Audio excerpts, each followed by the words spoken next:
और इस देश के नेतृत्व में कंफ्यूजन का स्कोप नहीं होता बॉस, और इसलिए आज आपको 90 महीने पहले लिए चलता और इंडिया की सक्सेस स्टोरी का चैप्टर खोलता। नरेंद्र मोदी जब प्रधानमंत्री बने तो उन्होंने आते ही भारत में दो चीजों पर फोकस किया। वो अगले चुनाव पे फोकस नहीं कर रहे थे, वो दो काम पे फोकस कर रहे थे, क्योंकि उनको पता था काम करोगे तो जीत अपने ही आप जाओगे। ये लोग सिर्फ चुनाव पे ही फोकस करते रह जाते। उन्होंने क्या किया कि इंडिया में अंदर जो सिस्टम है, जो सोया हुआ है, जो सड़ा हुआ है, उस सिस्टम का सुधार कैसे करना, और दूसरा बाहर से इंटरनेशनल इन्वेस्टर्स लाने पर फोकस किया। भारत में इन्वेस्टमेंट लाना आसान नहीं था। भारत में बिजनेस सेटअप करना हर किसी के बस की बात नहीं थी। 2014 के आसपास बहुत इंतजार करना पड़ता था भाई, इधर से पैसा दिया, उधर से पैसा लिया, लाल फीताशाही, कदम कदम पे अप्रूवल, नाक रगड़ना पड़ जाता था लोगों को। नरेंद्र मोदी ने इन अड़चनों को हटाने के लिए और तेजी से इन्वेस्टमेंट लाने की सोच के साथ निवेशकों की सहायता के लिए इन्वेस्टमेंट प्रमोशन एजेंसी को प्रमोट किया।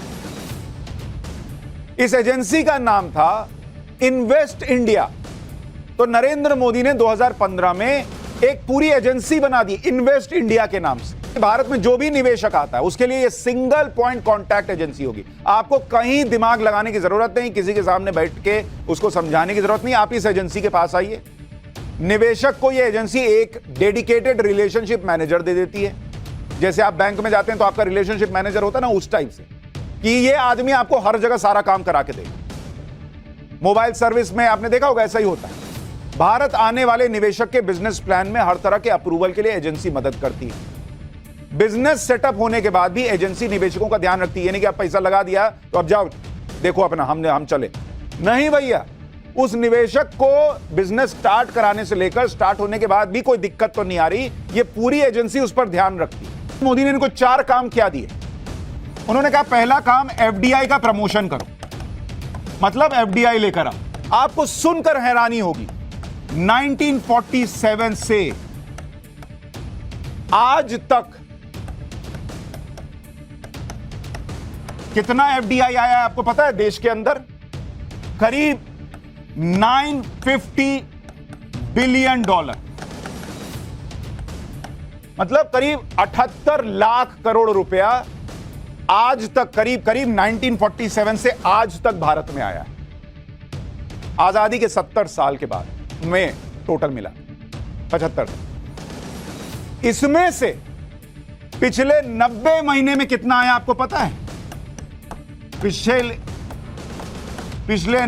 90 महीने में 532 बिलियन डॉलर आया, 5 बिलियन डॉलर, और उसका आधा से ज्यादा 532 बिलियन डॉलर जो है वो मात्र पिछले 90 महीने में आया है। यह कमाल हुआ है 2015 के बाद। जो नरेंद्र मोदी ने टीम बनाई उसने ये करके दिखाया बॉस इंडिया में। और सिर्फ इतना ही नहीं, ये विदेशी निवेश भी दुनिया में सिर्फ 2, 4, 10 देशों से नहीं आया। आप सुनकर हैरान रह जाएंगे कि 162 देशों ने निवेश किया। मतलब ये नहीं कि किसी 1-2 अमीर देश ने लगा दिया इसलिए पैसा इतना आ गया होगा। भैया इंडिया में दुनिया भरोसा कर रही है, 162 देश इंडिया में निवेश कर रहे हैं, तब जाकर ये रिकॉर्ड कमाई आई है पिछले 90 महीनों में। एक बात आपको और बताता हूं, ये जो विदेशी निवेश आया है ये किसी 1-2 सेक्टर में भी नहीं लगा, 1-2 जगह पर भी नहीं लगा। भारत में हर सेक्टर में ग्रोथ हो रही है, हर जगह पर विदेशी निवेश हो रहा है। आप सेक्टर वाइज देखिएगा, 57 सेक्टर में पैसा लगा हुआ है, एफडीआई आया हुआ है। दुनिया में इतने सेक्टर में कहीं एफडीआई नहीं आया बॉस। और यही वजह है कि पिछले 8 सालों में एफडीआई दोगुनी हो गई है। नए स्टार्टअप जुड़ने के मामले में इंडिया का रैंक बटन, जहां पर सबसे ज्यादा नए स्टार्टअप जुड़ रहे हैं। कुल स्टार्टअप के मामले में पूरे दुनिया में 2nd रैंकिंग है इंडिया की, पूरी दुनिया में। और यूनिकॉर्न स्टार्टअप,